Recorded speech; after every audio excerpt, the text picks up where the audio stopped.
Hey everyone, and welcome. So, today we're going to talk about something that so many of us have run into when learning a new language.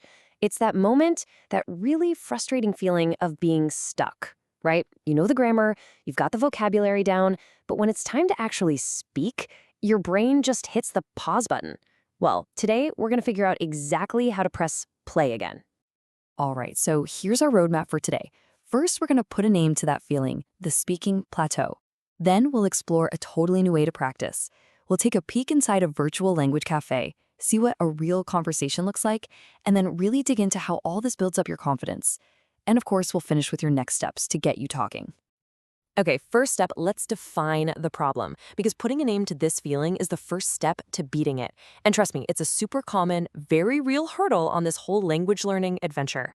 So, does this sound like you? You've put in the hours, you've done the drills, you know all the rules, but the second someone asks you a simple question in that language, your mind just goes completely blank.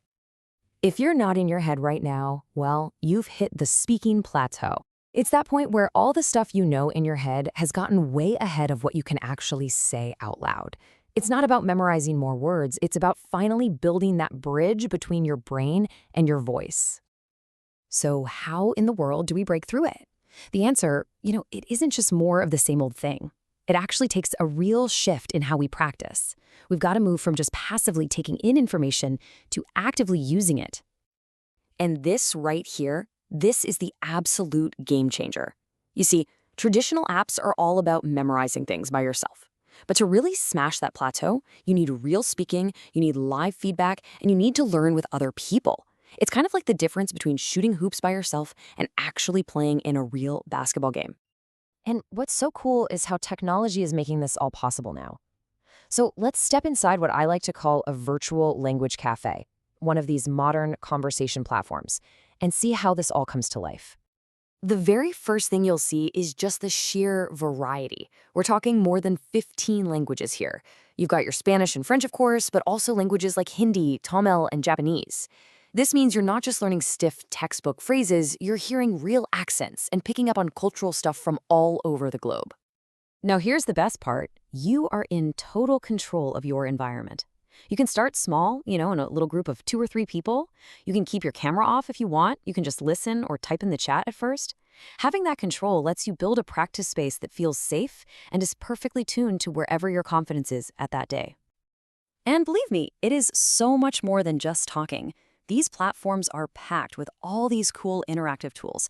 I mean, imagine practicing your Spanish while watching a movie clip together, or using a virtual whiteboard to draw out an idea you can't find the words for. This kind of hands-on group learning helps you remember skills way better than just passively listening. Okay, so that's the theory, but what does it actually feel like? Let's pretend we're learning English and we've just popped into a conversation room. Someone from Brazil might get the ball rolling. See how it's personal? It's open-ended. It's not a grammar quiz. It's a real invitation for people to connect with each other. Then, a native speaker from London might jump in. They add to the topic, they share a little something about themselves, and then they toss the question out to everyone else. The conversation just flows, naturally, just like it would if you were all sitting in a real cafe. And bam, a learner from India joins in, adding a completely different cultural flavor to the chat. And this, right here, is the magic. In what, less than a minute? You've practiced listening, you've learned about 3 different cultures, and you've had a bunch of chances to jump in and speak. This kind of easygoing, real-world practice, it has a massive, massive impact on the biggest wall we all have to climb as language learners, building up that genuine confidence. What really makes it work is this low-pressure environment. It's not a classroom. You're surrounded by other people who are learning just like you, and native speakers who are there to help. It's basically like having a global study group that's always cheering you on, where making a mistake isn't a failure, it's just part of the process. And you build that confidence piece by piece. You get to go at your own speed.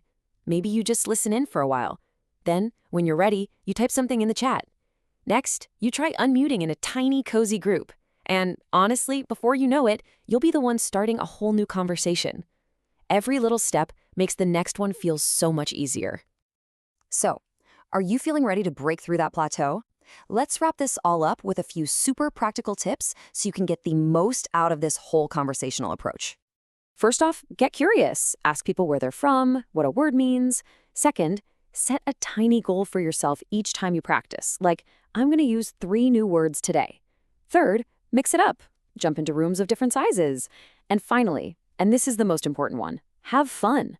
Learning a language is a marathon, not a sprint, and actually enjoying it is what's going to keep you going. At the end of the day, getting from knowing a language to actually speaking it isn't about more textbooks or more flashcards. It's about practice, it's about connection, and it's about confidence. It's about finding your voice. So the only real question left is, what conversation are you ready to start?